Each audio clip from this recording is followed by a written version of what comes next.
నా హృదయపూర్వక నమస్కారాలు. చాలా సంతోషంగా ఉంది. అవనిగడ్డ గురించి చాలా విన్నాను. మా వైఫ్ కూడా దగ్గర రేపల్లి నుంచి ఎప్పుడూ చెప్తూ ఉంటుంది. వాళ్ళ కజిన్స్ కూడా ఇక్కడ చాలా మంది ఉన్నారు. అవనిగడ్డలో బంధుత్వం చాలా ఉంది. సో ఈరోజు బుద్ధప్రసాద్ గారి గురించి పెద్దగా నేను చెప్పేది ఏమి లేదు. మీ అందరికీ కూడా తెలుసు. 56 ఏళ్ల నుంచి ప్రజాసేవలో ఉన్నారు. వారి కుటుంబం ఎంతో మంచి మనసు కలిగిన వ్యక్తి. మా ఫ్యామిలీకి కూడా చాలా క్లోజ్. సో చాలా సంతోషంగా ఉంది. ఆయనని మీరు దగ్గరుండి గెలిపించుకోవాలని నేను ప్రార్థిస్తున్నాను. అదే కాకుండా ఈరోజు నేను ఇక్కడ జనసేన పార్టీకి మద్దతు పలుకుతూ ఇక్కడ రావడానికి కారణం ఏంటంటే, మన రాష్ట్రం మొత్తానికి కూడా ఇదొక పెద్ద అవకాశం.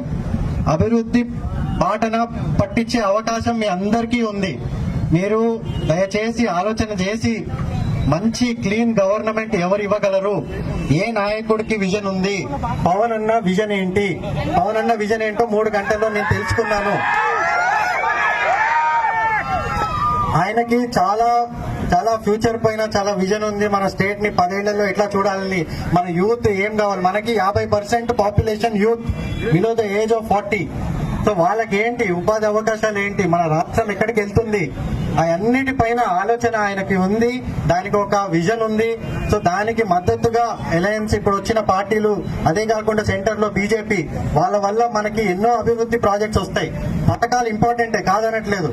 ప్రతి కుటుంబానికి అవసరము, ప్రతి పేద కుటుంబానికి కాకపోతే వాళ్ళు వచ్చే జనరేషన్ కి, వచ్చే తరాలకి ఏది అవసరము, అభివృద్ధి అవసరము. వాళ్ళు కలలు కనాలా వద్దా? ప్రతి ఒక్కళ్ళు కలలు కనాలి. జీవితంలో పైకి వెళ్లే కళ ప్రతి ఒక్కరికి ఉండాలి. ఇప్పుడు మా నాన్న కళ కనకపోతే నేను ఎప్పుడు క్రికెటర్ అయ్యేవాడిని కాదు. మా కొడుకు అవ్వాలని ఆయన ఎంతో కృషి చేసి ఆయన జీవితాంతం నా కోసం త్యాగం చేశాడు. అదే కాకుండా మన అందరం కూడా మన రాష్ట్రం కోసం మనం ఏం చేయగలం, ప్రజల కోసం ఏం చేయగలం, ప్రజాసేవ కోసమనే నేను 7 నెలలు మొత్తం రాష్ట్ర వ్యాప్తంగా తిరిగాను. దాని తర్వాత నాకు అర్థమైంది ఒక విషయము. ఆ పార్టీలో, వైఎస్ఆర్సీపీ పార్టీలో ఉంటే ప్రజాసేవ చేయలేము. మనకి బానిసత్వం తప్ప ఏమీ మిగలదు.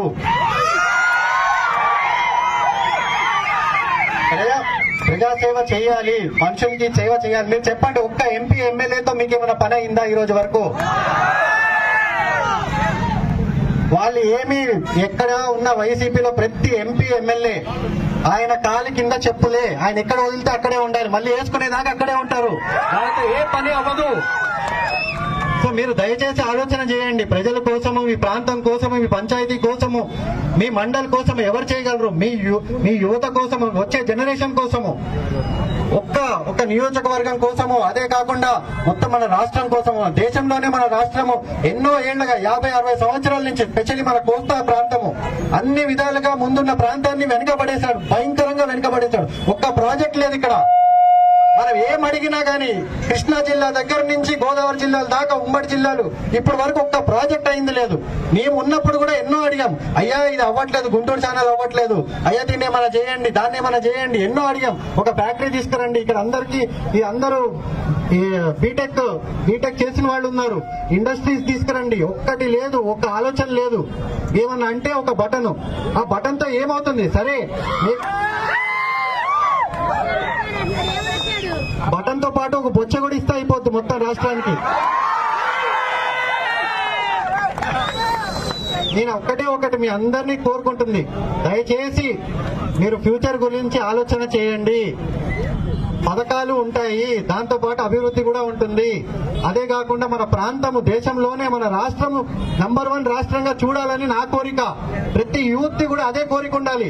అన్ని రాష్ట్రాలు వేరే డైరెక్షన్ లో వెళ్తుంటే మనం ఇంకో వైపు వెనక్కిపోతున్నాము. అన్ని విధాలుగా వెనక్కిపోతున్నాం. మెల్లగా చూస్తే బర్మాలో కలపాల్సి వస్తుంది మనల్ని. దయచేసి అర్థం చేసుకోండి. నేను ఎందుకు చెప్తున్నానో అర్థం చేసుకోండి. నేను 7 నెలలు తిరిగి ఉన్నాను. నాకు తెలుసు అక్కడ ఏం పని చేయలేము, వాళ్ళతో ఏం పని కాదు. మీరు ఏ ఎమ్మెల్యేని ఎన్నుకున్నా, ఏ ఎంపీని ఎన్నుకున్నా వాళ్ళకి ఏ పని చేసే కెపాసిటీ లేదు, వాళ్ళకి ఏ పని చేసే పవర్ లేదు. సో ఈ రోజు ఇంకొకటి, జనసేన పార్టీ అనేది ప్రతి కులాన్ని, మతాన్ని ఒకటేలాగా చూసి అందరికీ ఈక్వల్ ఆపర్చునిటీ ఇచ్చి సామాజికంగా, రాజకీయంగా అందరినీ ముందుకు తీసుకుని వెళ్లే ఏకైక పార్టీ జనసేన పార్టీ. ఆ జెండా కింద ఆయన ఆయన విజన్ మొత్తం రాష్ట్రానికి కులాలు మతాలు భేదాలు మన ఇళ్ళ కొట్టిన రోజు మనం ముందుకెళ్తాము. ప్రతి ఒక్కరము జన సైనికుడు అంటే మనం అరవటం కాదు, కేకలు పెట్టడం కాదు, ఒకరిని కొట్టడం కాదు. మన ప్రవర్తన, మన పద్ధతులు, మన ఆశయాలు ప్రతిదీ మనము సమాజ హితంగా మనం ముందుకెళ్ళాలి. ప్రతి ఒక్కరం కూడా సమాజం కోసం పనిచేయాలి. దయచేసి అర్థం చేసుకోండి. మంచి బంగారపు అవకాశం ప్రతి ఒక్కరికి కూడా రాష్ట్రాన్ని మార్చడానికి. ఇది పోయిందంటే మళ్ళీ 5 ఏళ్ల తర్వాత ఇంకా పాతాళంలోకి వెళ్తాము. దాని తర్వాత మనకి అవకాశాలు ఉండవు. అదే కాకుండా ఇప్పుడు ఇచ్చిన మేనిఫెస్టోలో కూడా 4,000 రూపాయల పెన్షన్ చేయటము, ఈ 2 నెలలు కూడా పేదవాళ్ళందరికీ ఆదుకుంటామని కూడా ప్రామిస్ చేయడం జరిగింది. అదే కాకుండా నాకు పూర్తి నమ్మకము, ఏ మేనిఫెస్టో అయినా, ఏ గవర్నమెంట్ ఉన్నా, ఏ అలయన్స్ ఉన్నా గానీ పవన్ అన్న ముందు ఉండి దాన్ని కరెక్ట్ గా జరిగేటట్టు నడిపిస్తాడు. ఆ నమ్మకం నాకుంది. జనాల కోసం కూడా నుంచుని పనిచేసే స్వేచ్ఛని నాకు ఇచ్చాడు. ఆ ప్రామిస్ నాకు చేశాడు. జనాల కోసం ఉండి వచ్చే 5 ఏళ్లు, 10 ఏళ్లు, 20 ఏళ్లు నేను కూడా మా ఊర్లోనే ఉండబోతున్నాను. 20 ఏళ్లు మన రాష్ట్రం కోసం చేయాలి. అందరు యూత్ ప్రతి రంగం నుంచి ముందుకు వచ్చి చేయాలి. ఇది ఒక ఎలక్షన్ కోసం కాదు, ఇదేదో పవర్ కోసం, పోస్ట్ కోసం కాదు. ప్రజాసేవ అంటే ప్రతి ఒక్కళ్ళు ముందుకు రావాలి. మన వంతు పని, మన వంతు త్యాగం మనం చేయాలి. నేనైతే రెడీగా ఉన్నాను చేయటానికి. మీ అందరూ కూడా యూత్ దయచేసి కరెక్ట్ పార్టీని నమ్మండి, కరెక్ట్ విజన్ ని నమ్మండి.